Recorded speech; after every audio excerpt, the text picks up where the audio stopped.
வாகன சோதனையின் போது பொதுமக்களை இடித்துவிட்டு நிற்காமல் சென்ற மர்ம நபரை போலீசார் விரட்டிச் சென்று மடக்கி பிடிக்கக்கூடிய சம்பவத்தின் சிசிடிவி காட்சிகள் தான் இவை. பிடிபட்டவர்களின் பாக்கெட்டில் கஞ்சா பொட்டலங்களை கைப்பற்ற விசாரணையில் தெரியவந்த திடுக்கிடும் உண்மை என்ன? திருவண்ணாமலை மாவட்டம் வந்தவாசி காந்தி சாலை வழியாக மர்ம நபர்கள் அடிக்கடி கஞ்சா கடத்தலில் ஈடுபடுவதாக போலீசாருக்கு ரகசிய தகவல் கிடைத்தது. அதை தடுக்க மாவட்ட காவல் கண்காணிப்பாளர் கார்த்திகேயன் உத்தரவின் பேரில் போலீசார் வாகன சோதனையை பலப்படுத்தி இருந்தனர். இந்நிலையில் சம்பவத்தன்று இருசக்கர வாகனத்தில் சென்ற இருவர் பொதுமக்களை இடித்துவிட்டு நிற்காமல் வேகமாக சென்றனர். அப்போது வாகன சோதனையில் ஈடுபட்டிருந்த துணை காவல் கண்காணிப்பாளர் ராஜி சினிமா பட பாணியில் வாகனத்தை விரட்டிச் சென்று மடக்கி பிடித்தார். நேற்றடித்த போதை மயக்கத்தில் திருவென்று முழித்துக் கொண்டிருந்தவர்களிடம் காவலர் ராஜி சோதனை மேற்கொண்டார்.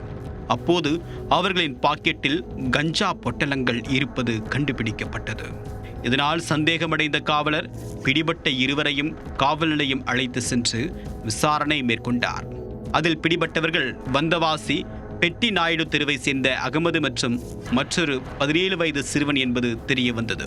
இதையடுத்து பிடிபட்டவர்களுக்கு கஞ்சா சப்ளை செய்தது யார் என்பது குறித்து தீவிர விசாரணை மேற்கொண்டனர். மேலும் பிடிபட்ட அகமது கொடுத்த தகவலின் அடிப்படையில் மீசநல்லூரை சேர்ந்த பரத் மற்றும் வெண்குன்றத்தை சேர்ந்த ரபி ஆகியோரை போலீசார் கைது செய்தனர். ஆந்திராவில் இருந்து கடத்தி வரக்கூடிய கஞ்சாவை சில்லறை விலைக்கு பொட்டலங்களாக போட்டு உள்ளூரில் சப்ளை செய்து வந்ததாகவும் கூறப்படுகிறது.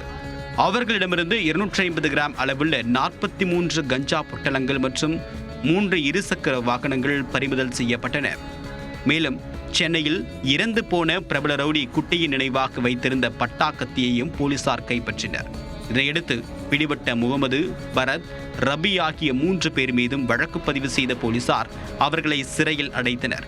கஞ்சா விற்பனையில் ஈடுபட்டு வந்த பலே கும்பலை போலீசார் ராஜி சினிமா பட பாணியில் மடக்கி பிடித்தது திருவண்ணாமலையில் சலசலப்பை ஏற்படுத்தியுள்ளது.